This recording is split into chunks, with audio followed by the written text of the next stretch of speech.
יודעים. לא נורא, אנחנו עומדים על 13 כרגע. 13, היא מגיעה לממוצע. מנסה להיכנס, מוציא שוב החוצה, סטנלי עם הטיה, 2-1. נקודות ראשונות, אין סל, עפולה לוקחת. קסיוס סטנלי, אף אחד גם לא עוצר אותו, אז הוא ילך עד הסוף. סטנלי. בריקס לידו, סטנלי לוקח זריקה קשה, ומדייק ליוריו.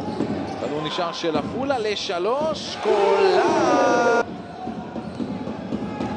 מה עושה קסיוס סטנלי? לוקח? בטח לוקח. וגם קולטון. לצד השני. לוקח את הזריקה, זה אצל ספנסר וייס לצד השני. עוד שלשה! ברור! עוד שלשה! אל תצפה שהשלשות בצד השני ייכנסו. אין לה את זה עכשיו.